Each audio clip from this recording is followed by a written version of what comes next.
Unang-una po, no, dito siguro aalisin natin yung postpartum depression. Kasi ang unang-una nating target dito na makikita yung tinatawag nating intellectual disability. Sana po kung mabibigyan nyo ng pagkakataon, bigyan yung pumunta kayo sa amin para ma-assess natin talaga si Shwani. Kasi pag na-assess natin siya, meron po ba siyang PWD card? Wala po, di ba? Kasi po, unang-una, ang intellectual disability po, may PWD po kaagad nakaakibat niyan at malaking tulong po yun. Lalo po na siya ay may mga anak. So, ang dami niyang pwede maging privileges na makakatulong sa kanya.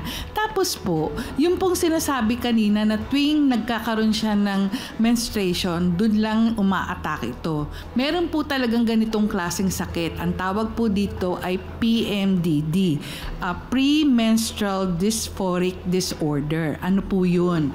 Bago po magkaroon ng regla, may mga kababaihan po na talagang nagiging irritable. Yung iba ho, normal yun, di ba? Parang sasabihin lang masakit yung puson o kaya magagalitin. Tapos akala nyo naglilihi, gusto ng maasim. Tapos pero yung iba, ang nararamdaman lang yung parang, bloated, lumalaki yung puson. Di ba? Yung mga ganun lang. Tapos meron pong iba, doon nag-uumpisa or umaatake yung tinatawag nating anxiety or depression.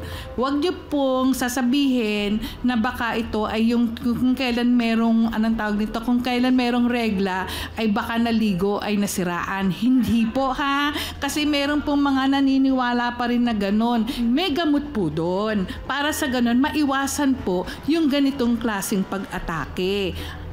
Kaya sana maghawan po ng paraan kasi hindi naman po kinakailangan na itong pangyayaring ito dadalhin po natin sa isang mental institution. Kailangan po talaga lang natin maayos yun Kaya sana po talagang gustong-gusto ko na talagang matulungan ka, Shwani, dahil kasi mas kinakailangan natin na ayusin na makakuha ka ng PWD dahil kasi dun sa tamang assessment. Kasi pag meron ka na nitong assessment na to tapos makakuha ka ng PWD, alam mo, magkakaroon ng benepisyo, hindi lang ikaw, pati mga anak mo.